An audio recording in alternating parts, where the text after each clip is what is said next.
Miqueias, como o pastor disse. Paulo Miqueias, varão dos santos, é o meu nome. Lá em casa todo mundo é varão, nós somos missionários da Missão Cristã Evangélica em parceria com a Missão Juvep. Desde 2016 nós temos servido ao Senhor no sertão do nosso país, entre os quilombolas especificamente. O Senhor tem nos direcionado a este povo, a amar este povo, a levar o Evangelho de Jesus para este povo, e nós nos sentimos privilegiados por isso.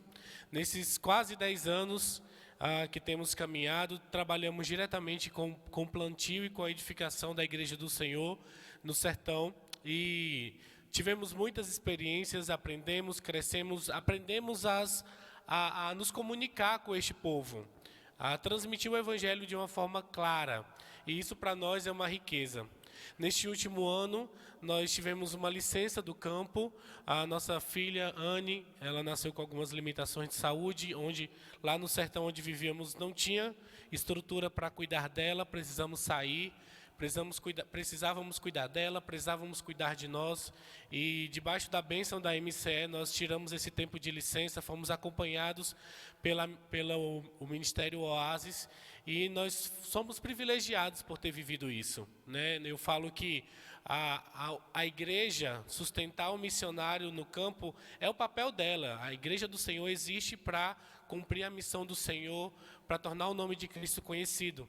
Mas cuidar do missionário que não está no campo é expressão de amor, é expressão da graça do Senhor, e é isso que a nossa família sente nesse período que estivemos fora do campo para cuidar de nós. Muito obrigado, meu irmão. E agora estamos numa nova fase do nosso ministério. Após esse período aqui, nesse período recebemos convite de igreja para pastorear, mas nós entendemos que o chamado do Senhor, a direção do Senhor para as nossas vidas é para este povo. Então nós estamos voltando para o campo, estamos voltando para o sertão, agora numa nova fase, numa nova proposta também de ministério. Durante 10 anos estivemos na frente de projetos de plantio de igreja. Agora nós iremos coordenar um projeto de plantio de igreja, chamado Radical Sertão, da Missão Juvep. É um projeto de 2 anos. O voluntário vai para a nossa base, que fica em Serra Talhada, Pernambuco. Lá ele vai fazer um treinamento de 6 meses, aprendendo, estudando antropologia, contextualização, a cultura sertaneja, como apresentar o Evangelho de uma forma inteligível para o sertanejo. Então, durante esses 5 meses, ele estará morando ali na base, em Serra Talhada. E após esse treinamento, ele irá para uma comunidade rural sertaneja, seja ela quilombola, seja ela cigana, seja ela indígena, para ativamente ali estar no projeto de plantação de igreja. Ao final desse 1 ano e meio em campo, totalizando 2 anos de projeto, uma igreja vai nascer. Então, uma experiência não somente para jovens, nós recebemos muitos jovens, mas recebemos também muitos idosos, muitas pessoas que viveram a sua vida e agora estão aposentadas e agora se dispõem a ter uma experiência de ver uma igreja nascendo, os primeiros contatos ali de uma pessoa que realmente nunca conheceu Jesus como realmente ele é, e ter essa experiência, esse relacionamento intenso de ver essa igreja nascendo. Então esse é o nosso novo projeto. Tem um vídeo que eu coloquei, curtinho, para que vocês vejam de uma forma mais visual este projeto.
narração ali no fundo, bem contextualizada, mas é isso. Esse é o nosso novo projeto. Nós contamos com a oração da igreja. Nós vivemos essas experiências de campo, isso para nós é uma riqueza, e agora nós estaremos realmente à frente. Nós entendemos que o nosso ministério é esse ministério desbravador, dos primeiros contatos, dos primeiros relacionamentos. É com esse tipo de trabalho que nós nos identificamos, e esse projeto ele trabalha exatamente nessa área. E nós precisamos muito da oração e do apoio da igreja do Senhor. Estaremos ali na frente de batalha, realmente quebrando as barreiras para que o Evangelho de Cristo ache lugar nos corações daqueles que Cristo já o chamou, já escolheu e que precisam reconhecê-lo como seu Salvador. Então, a partir de setembro, agora no dia 8 de setembro, estamos subindo para o Nordeste, graças a Deus, e nós contamos com a igreja em oração, agradecendo pelo apoio e por caminhar junto com a gente. Amém? E nesta noite eu quero compartilhar com os irmãos sobre tudo isso, sobre o que o Senhor tem nos desafiado, sobre a forma como o Senhor tem se revelado a nós na obra do Senhor, a forma como Ele tem desafiado o nosso coração. E para isso eu queria que você abrisse a sua Bíblia no Evangelho de João. Um texto bem conhecido, nós leremos todo o capítulo, mas deixa aí aberto e logo mais nós leremos aos poucos. Mas nós somos missionários. E no trabalho missionário, uma das partes que para mim, pessoalmente, me fascina muito é lidar com as questões culturais, lidar com as diferenças, a forma como cada povo se comporta, a forma sobre a construção dos pensamentos, a construção da história, como cada comunidade se organiza socialmente. Isso está dentro da antropologia missionária e, para mim, isso é muito fascinante.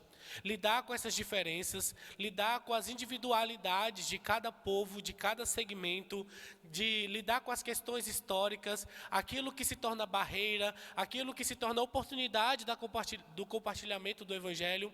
E isso é uma grande realidade que nós lidamos.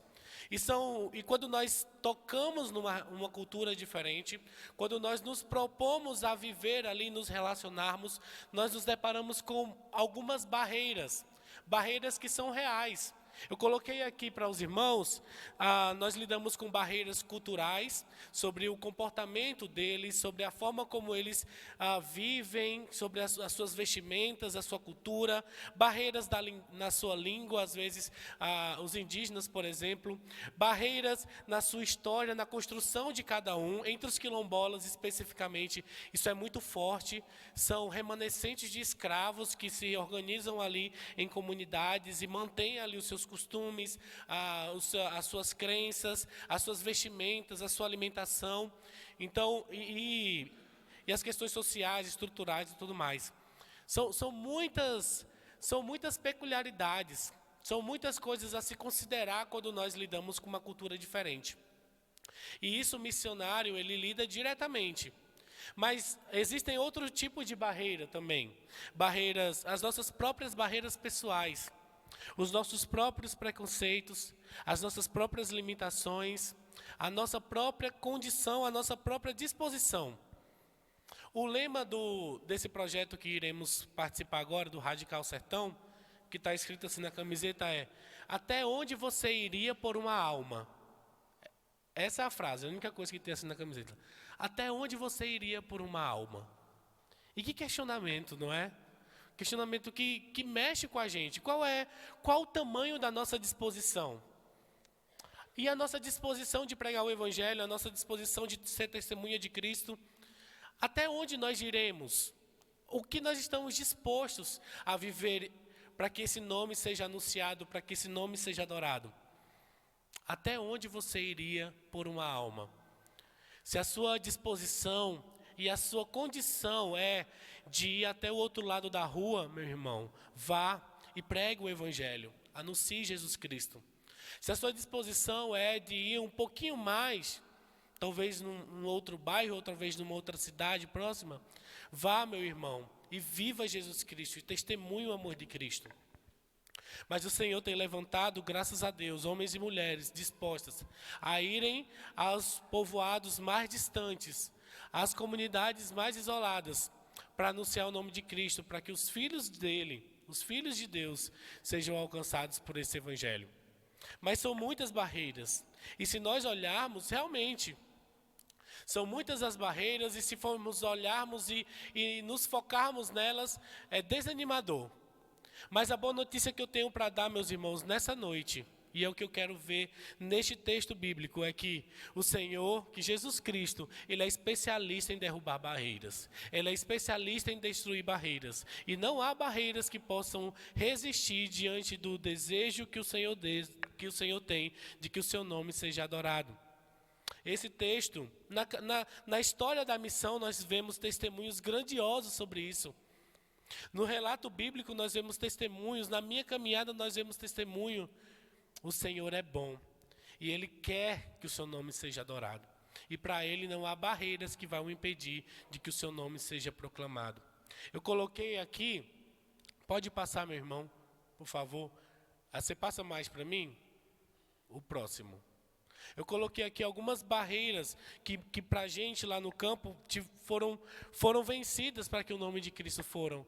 Ali, no canto de cima, foi a primeira vez que eu fui numa tribo indígena, Paracanã, lá no Pará.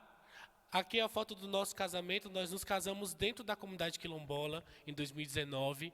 Ali foi uma grande quebra de paradigma para eles, porque o casamento não tinha valor. Nós nos casamos em João Pessoa, minha esposa é de João Pessoa, nós nos casamos em João Pessoa e uma semana depois nós nos casamos lá no quilombo da Volta do Campo Grande, no Piauí.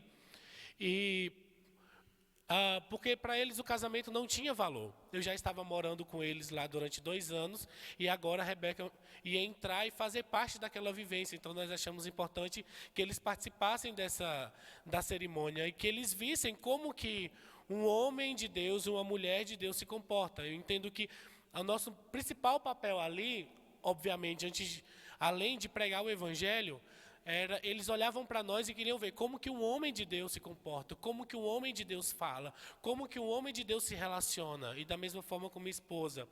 Então, casar lá, eles nunca tinham participado de um casamento, nunca tinham visto o casamento, foi algo muito representativo. Ali foi a primeira vez que eu preguei no sertão, aqui já em Pernambuco, no nosso último campo, nos reunindo nas comunidades, onde nós tínhamos oportunidade, nós nos reuníamos ali na roça, no relacionamento, na convivência com eles. Cada oportunidade, cada momento que nós tínhamos ali de troca, nós tínhamos a oportunidade de compartilhar e nos relacionamentos abrir a oportunidade de compartilhar, de revelar quem Jesus Cristo era. E isso é um grande privilégio. Para mim, um texto que fica muito claro sobre essa perspectiva é o texto de Atos, no capítulo 10. Eu até coloquei um trecho aqui. O irmão volta, por favor. Quando Cornélio, ele tem uma visão e ele é direcionado ali a se encontrar com Simão, e ele envia os seus para que ele vá em busca de Pedro. Enquanto isso, Pedro tem uma visão, vendo ali um lençol descendo com os animais impuros, e ele é direcionado a comer aqueles animais. Pedro, um judeu, que para ele era algo chocante, era algo inimaginável na sua construção da sua vida, aquele direcionamento que ele estava tendo. E por 3 vezes ele é direcionado a comer aqueles animais. E quando ele sai daquele transe, daquele momento, ele se encontra com os enviados de Cornélio. E ele é convidado a ir à casa de Cornélio, ele vai, e aí ele diz isso. Atos 10, do 28 ao 29. Vós bem sabeis que é proibido a um judeu ajuntar-se, ou mesmo aproximar-se de alguém de outra raça. Mas Deus me demonstrou que a nenhum homem considerasse comum ou imundo. Por isso, uma vez chamado, vim sem vacilar. Que disposição! Deus, Ele é especialista em quebrar barreiras. Quantas barreiras Pedro teve que quebrar? Da sua cultura, da sua construção, das suas crenças, para que esse encontro fosse possível. Para que ele fosse à casa de Cornélio, para que ele testemunhasse desse amor naquele meio ali. Ele é especialista e ele vai fazer de tudo, para que o seu nome seja anunciado. Amém? Vamos ao nosso texto? João capítulo 4, nós iremos ler do verso 1 ao verso 20. Nesse primeiro momento. Quando Jesus soube que os fariseus tinham ouvido dizer que ele fazia e batizava mais discípulos do que João, se bem que Jesus mesmo não batizava, e sim os seus discípulos, deixou a Judéia e, retirando-se outra vez para a Galiléia, era-lhe necessário passar pela região de Samaria. Assim Jesus chegou a uma cidade samaritana chamada Sicá, perto das terras de Jacó, tinha dado ao seu filho José, e ali ficava o poço de Jacó. Cansado da viagem, Jesus sentou-se junto ao poço. Era por volta do meio-dia. E nisso veio uma mulher samaritana tirar água. E Jesus lhe disse: dê-me um pouco de água. Pois os seus discípulos tinham ido à cidade comprar alimento. Então a mulher samaritana perguntou a Jesus: como, sendo o Senhor um judeu, pede água a mim, que sou mulher samaritana? E ela disse isso porque os judeus não se dão com os samaritanos. E Jesus respondeu: se você conhecesse o dom de Deus e quem é que está lhe pedindo a água para beber, você pediria e lhe daria a água viva. Ao que a mulher respondeu: o Senhor não tem balde e o poço é fundo. De onde vai conseguir essa água viva? Por acaso o Senhor é maior do que Jacó, o nosso pai, que nos deu o poço, do qual ele mesmo bebeu, assim como seus filhos e o seu gado? E Jesus respondeu: quem beber dessa água voltará a ter sede, mas aquele que beber da água que ele der nunca mais terá sede. Pelo contrário, a água que ele der será nela uma fonte a jorrar para a vida eterna. E a mulher lhe disse: Senhor, quero que me dê essa água para que eu não mais tenha sede e nem precise vir aqui buscá-la. E Jesus disse: vá, chama o seu marido e volte aqui. Ao que o Senhor respondeu: não tenho marido. Então Jesus disse: você tem razão ao dizer que não tem marido, porque já teve 5 e esse que agora tem não é o seu marido. O que você disse é verdade. A mulher então lhe disse: agora eu sei que o Senhor é um profeta. Os nossos pais adoravam neste monte, mas vocês dizem que em Jerusalém é o lugar onde se deve adorar.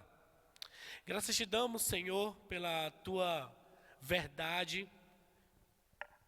Estamos diante, ó Pai, da tua revelação e pedimos que o Senhor fale aos nossos corações, que o Senhor nos desafie, que o Senhor nos encoraje, que o Senhor nos motive, ó Pai, a estar cada dia mais perto do Senhor, a dispormos os nossos corações, ó Pai, a viver a obra do Senhor e ser testemunha do amor de Deus, aquele que nos alcançou, aquele que nos resgatou do reino das trevas e nos transportou para o reino do teu amor.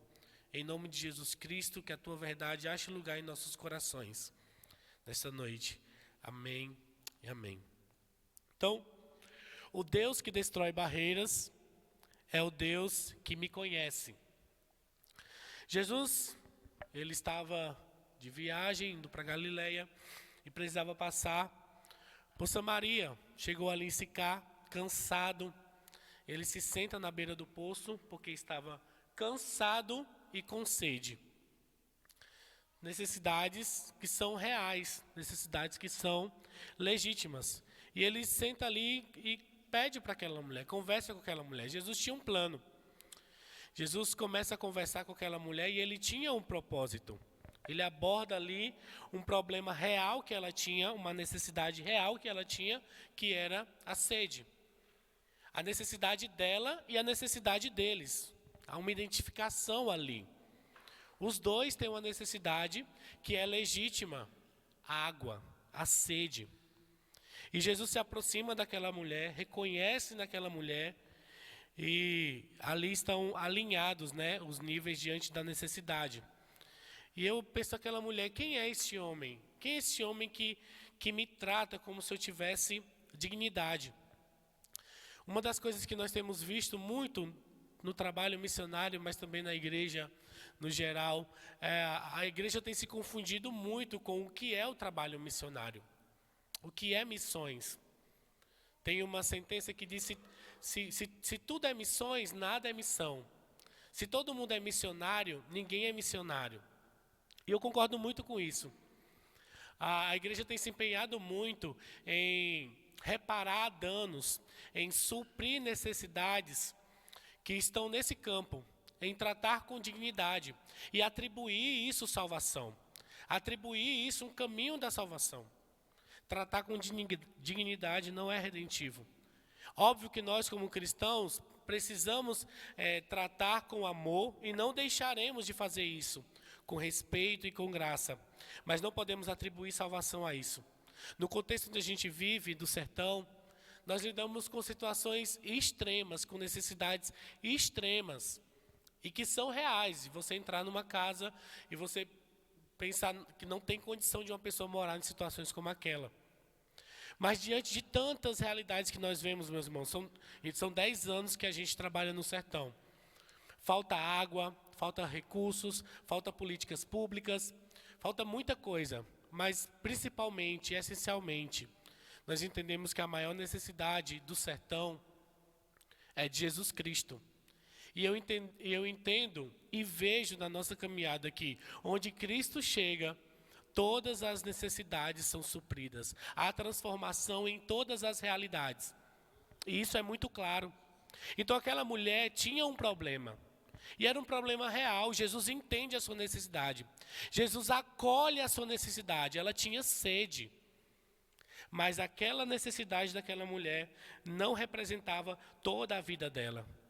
Resolver um problema sensorial, resolver um problema físico, não redime, porque ao resolver, ao procurar sanar aquela necessidade, como ele mesmo fala, se você beber dessa água, logo mais você terá sede e vai precisar beber novamente.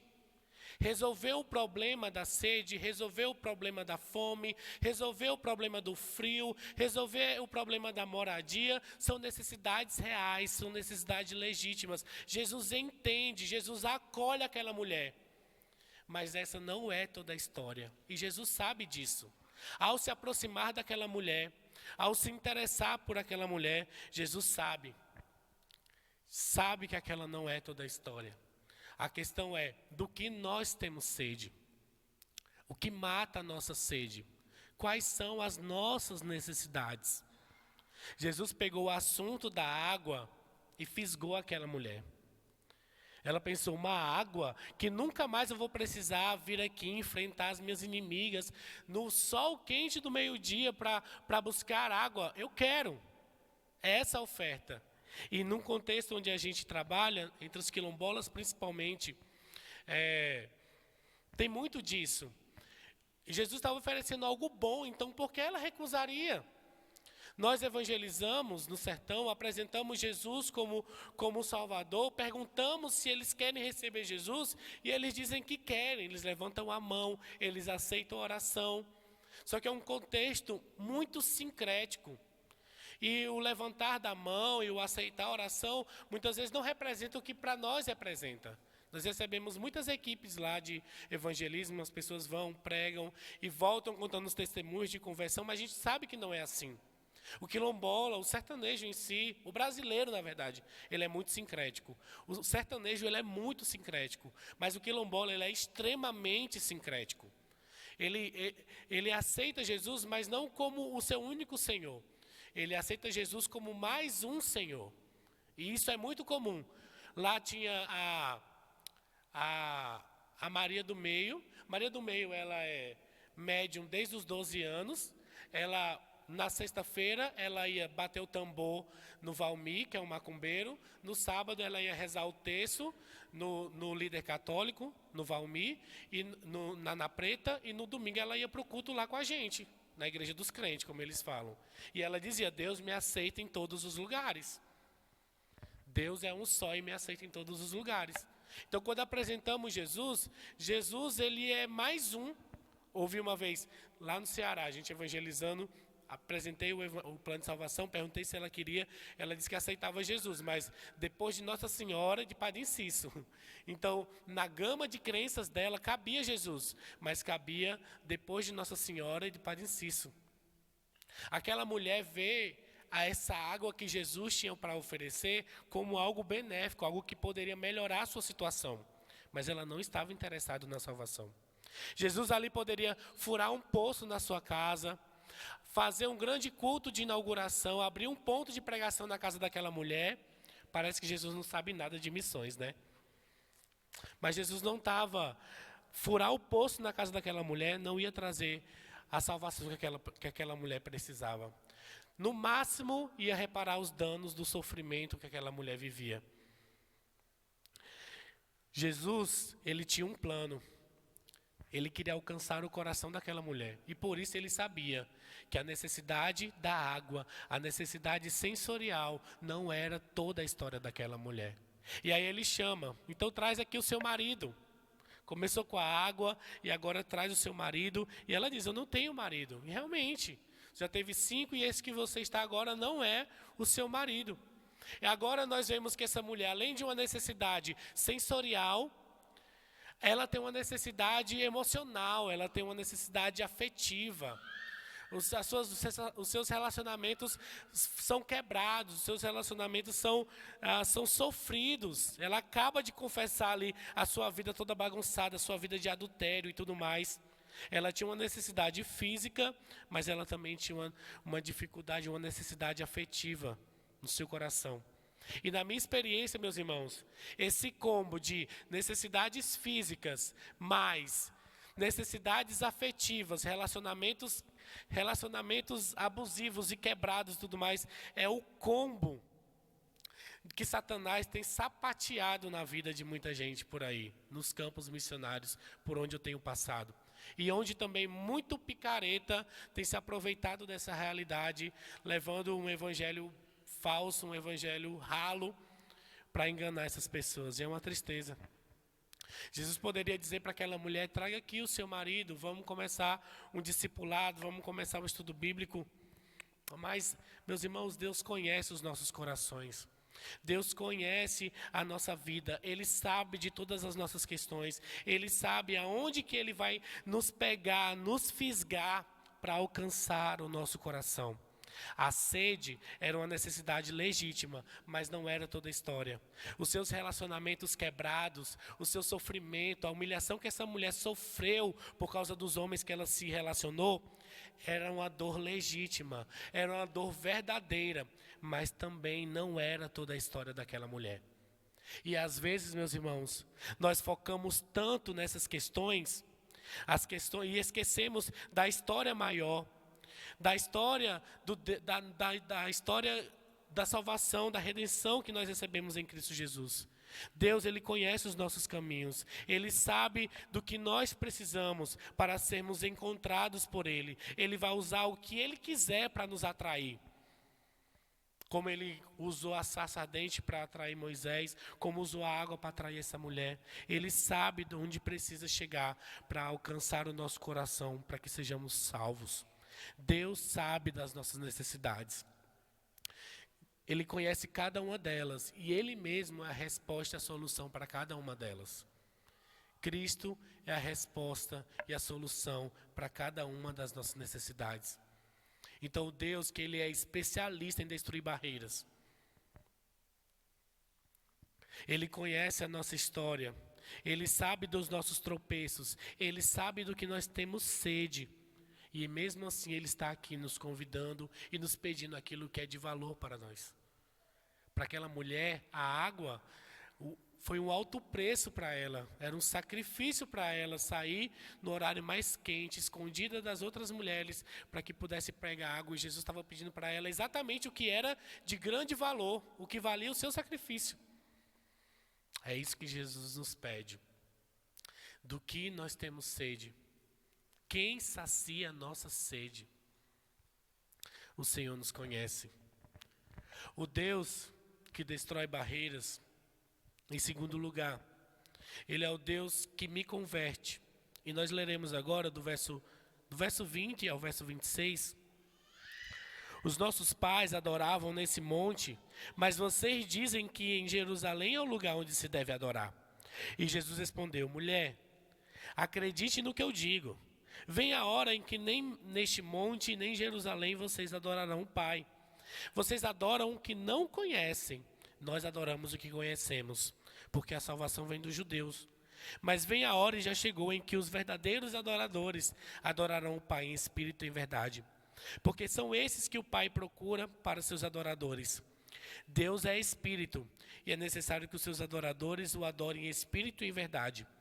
E a mulher respondeu: eu sei que virá o Messias, chamado Cristo.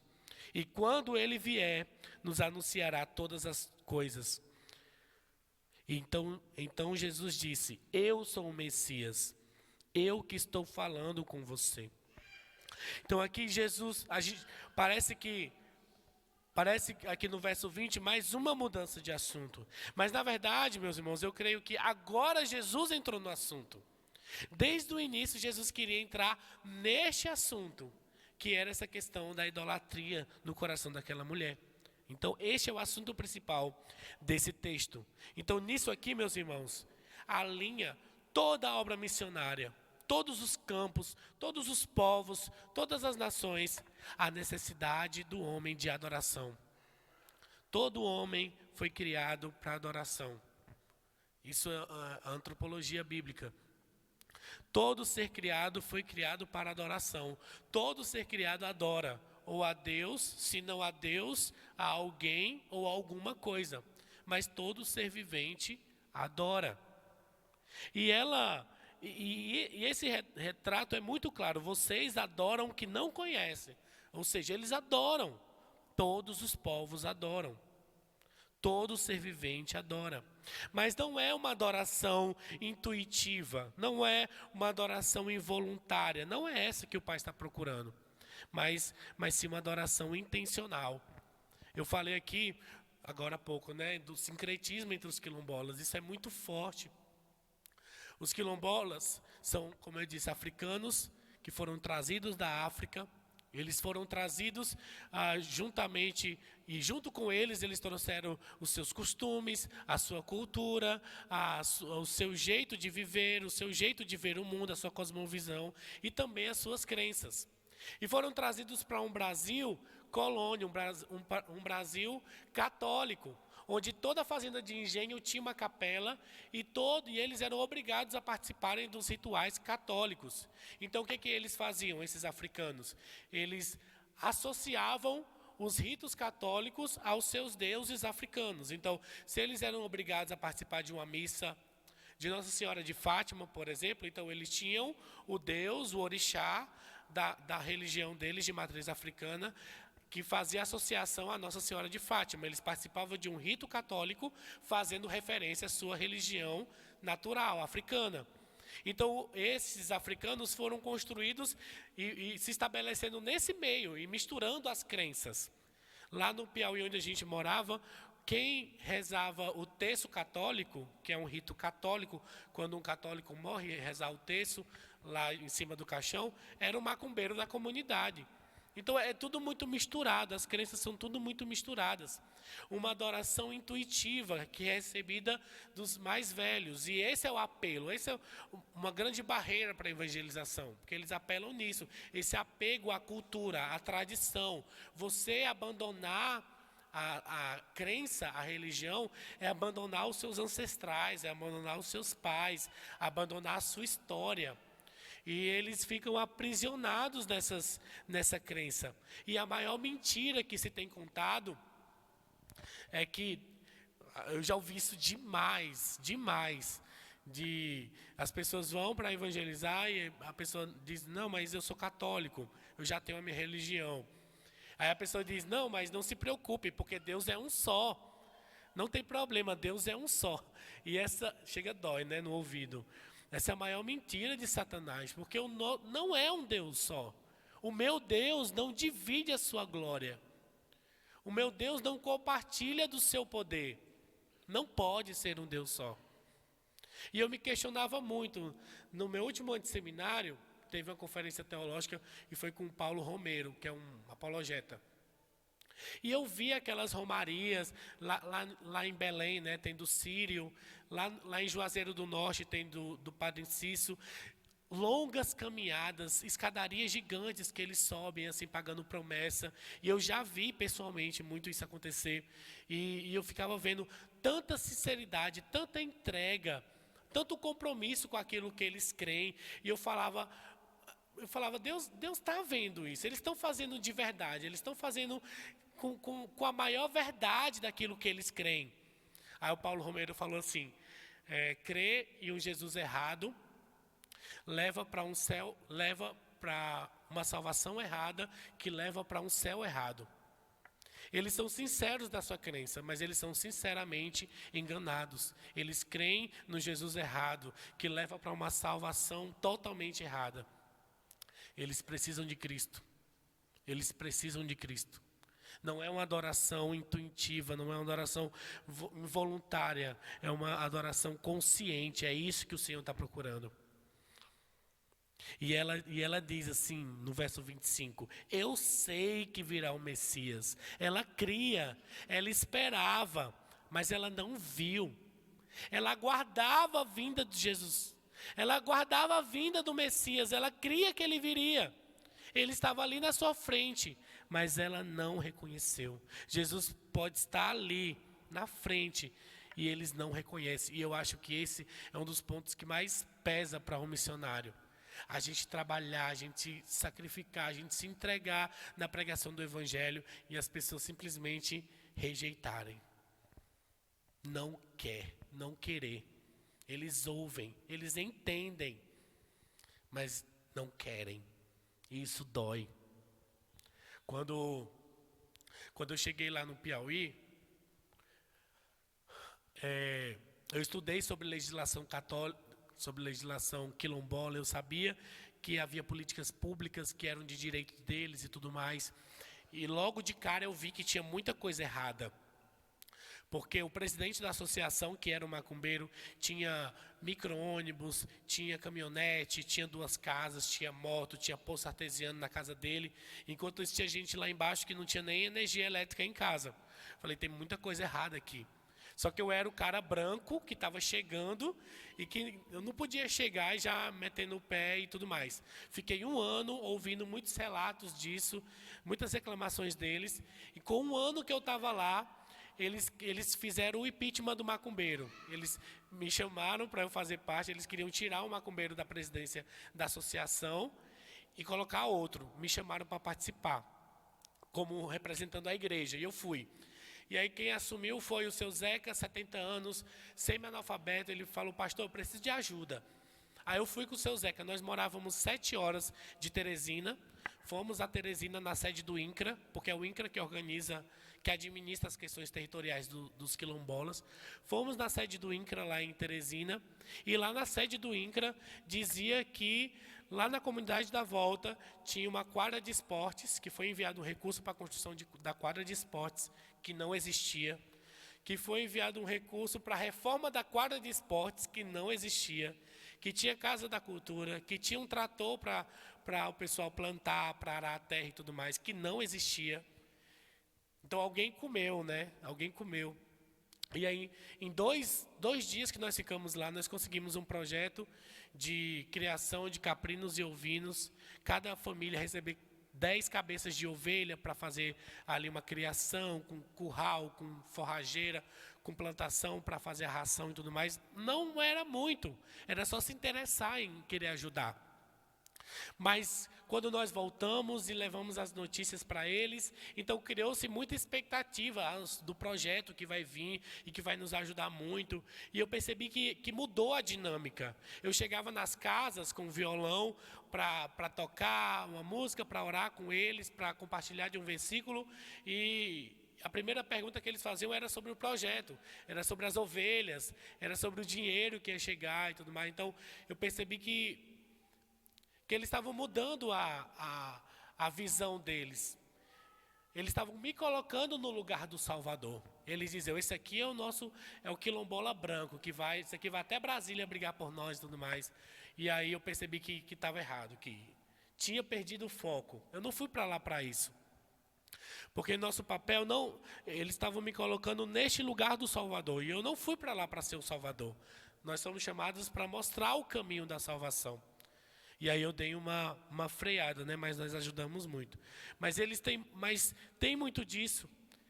Essas expectativas e projetar nisso. Jesus pode estar ali na frente, a palavra pode estar ali sendo pregada, e eles não reconhecerem, e eles não quererem. Jesus investiu muito na vida dessa mulher sobre adoração, resolveu o problema dela, da sua idolatria, e isso expandiu para todas as áreas da sua vida. A questão é, diante de tudo isso, qual é o nosso ideal de mundo? Qual é o nosso mundo perfeito? Talvez para aquela mulher, o mundo perfeito seria um poço na sua casa, onde ela não precisaria mais sair ao meio-dia, sem enfrentar as outras, para ter água. Ela ia ter um poço na porta da sua casa. Aquele era o mundo perfeito dela. Talvez o mundo perfeito dela era ter um esposo, um marido, que cuidasse dela, que zelasse dela, que bancasse ela diante das outras. Talvez aquele era o mundo ideal dela, era o que ela mais desejava ter na vida dela. Mas acontece, meus irmãos, às vezes que a gente pensa que o que nos impede de viver a obra missionária são alguns problemas nessas áreas. São as nossas necessidades físicas que a gente a gente se empenha tanto em buscar em solucioná-las, em saciar, em ter uma estrutura de vida melhor, em ter condições melhor, onde as nossas necessidades não nos preocuparemos, não vai nos faltar nada.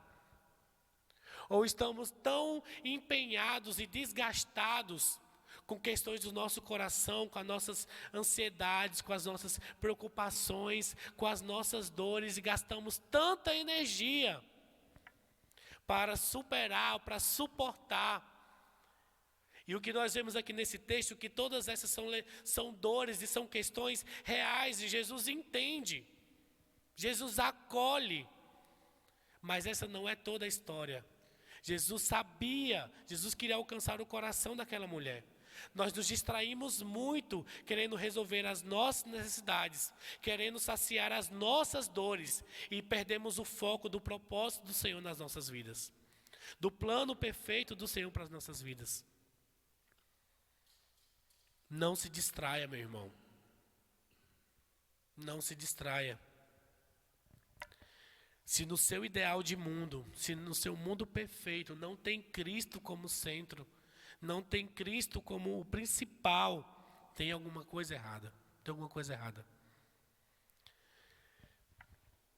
Eu poderia aqui trazer muitos relatos do campo missionário, sobre a igreja perseguida. Isso talvez ia tocar no seu coração, talvez isso ia sensibilizar o seu coração, talvez você iria até se dispor a dar um passo a mais na obra do Senhor, diante dos relatos, diante da grande necessidade que tem, mas logo você ia ser barrado, porque tem muito com as suas preocupações, com as suas necessidades, com angústias do seu coração, e logo isso ia se apagar. Logo isso ia se esfriar e não ia vingar. Somente quando nós entendemos que Jesus, Ele é a resposta de tudo, somente quando nós colocamos Ele no centro, o Deus que converte o meu e o seu coração, e a chegarmos no íntimo, no profundo, a destruir os ídolos do nosso coração, para nos conduzir para uma adoração verdadeira. Só aí, quando desconstruímos tudo isso, quando tiramos todas essas barreiras que nos impedem, estaremos prontos para servir o Senhor e para nos entregarmos a Ele, a entregar a nossa vida a Ele.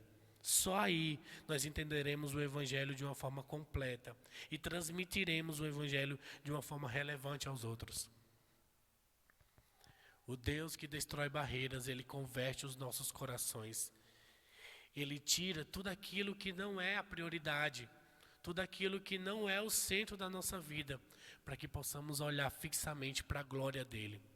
Não perca de vista a glória do Senhor. Não perca de vista o propósito do Senhor. E para encerrar, meus irmãos, o Deus que destrói barreiras, Ele é o Deus que me envia. E eu vou ler o 26 aqui, somente até um pedaço.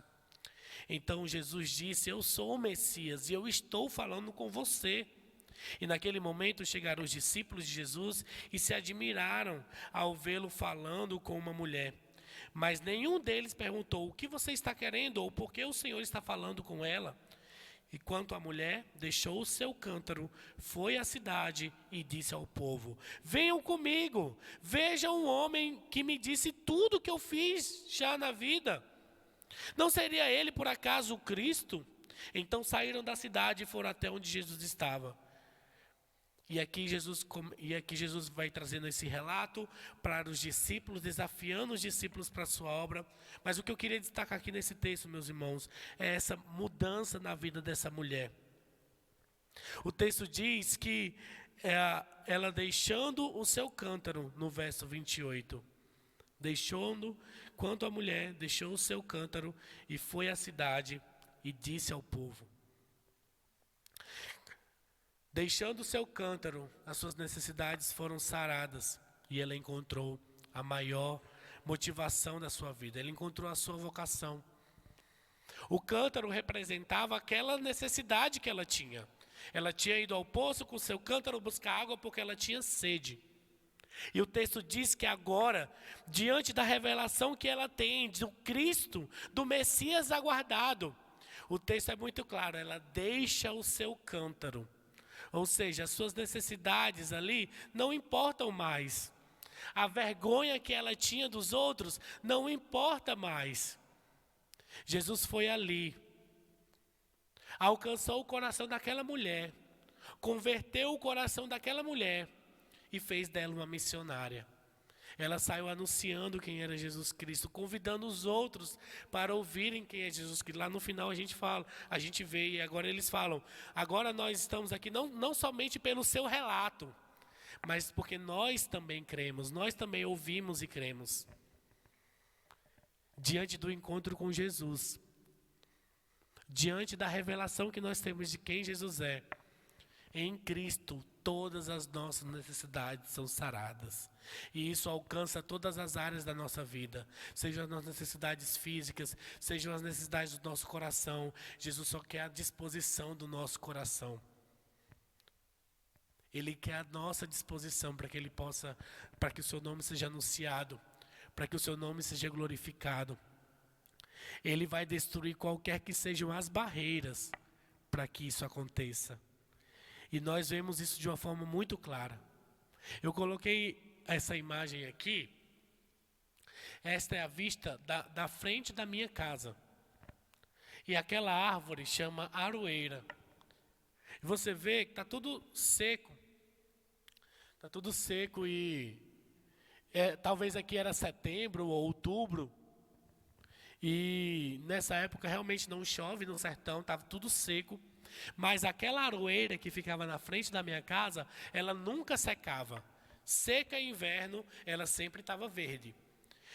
Durante a pandemia, antes da pandemia, na verdade, um pastor ele passou a caminhar com a gente. Então, toda terça-feira, 1h da tarde, o pastor Douglas Lamp me ligava para conversar com a gente, para orar, para saber sobre o trabalho e tudo mais. E nesse dia, estava muito quente, lá não pegava sinal de telefone, então a gente tinha que ficar procurando assim sinal. E o lugar que estava pegando sinal era debaixo da aroeira. E estava muito calor. E aí o pastor me ligou, falou, Miquel, e aí, como é que tá? Aí, pastor, está muito quente. Aí ele, mas onde que tu tá? Eu falei, estou debaixo da aroeira. É o único lugar que está pegando sinal, é o único lugar que está mais fresco, porque é a única sombra que está tendo aqui.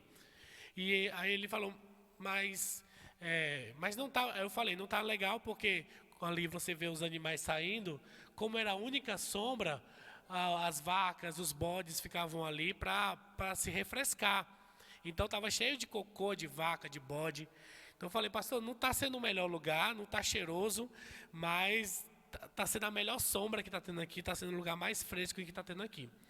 E nessa época a gente estava passando por algumas dificuldades lá no campo, por causa dessa situação da associação, do projeto. O macumbeiro, ele me ameaçou, ele estava perseguindo a gente lá, e a gente estava numa situação bem complicada, e eu falei para o pastor Douglas, e ele disse assim, Miqueias, por mais difícil que esteja, por mais pesado que esteja, você precisa estar aí, porque você é como essa aroeira. Enquanto vocês estiverem aí, essas pessoas têm descanso, essas pessoas têm refrigério para as suas almas. Então vocês precisam estar. Aí ele disse, até que tudo vire aroeira. Até que todo esse lugar vire aroeira. Até que todas essas pessoas que receberam o refrigério, que receberam o descanso, que receberam a verdade de Cristo, se tornem aroeiras para os outros que ainda não são. E aquilo me marcou tanto, porque é sobre isso. Nós somos chamados para isso. Para sermos aroeiras aonde o Senhor nos plantar.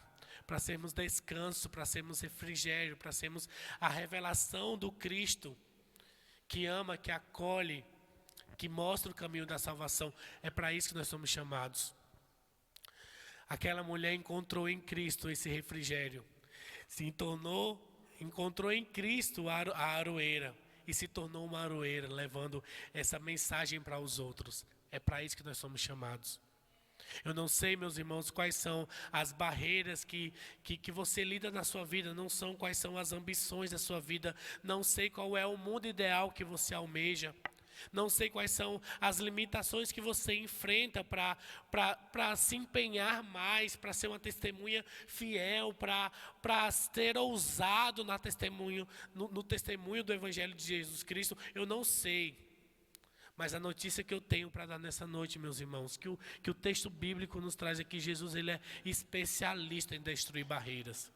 Ele tem poder para destruir qualquer coisa que tem te impedido, que tem te limitado, que tem te dado medo ou insegurança de dar um passo mais em direção ao Senhor, em direção ao chamado do Senhor.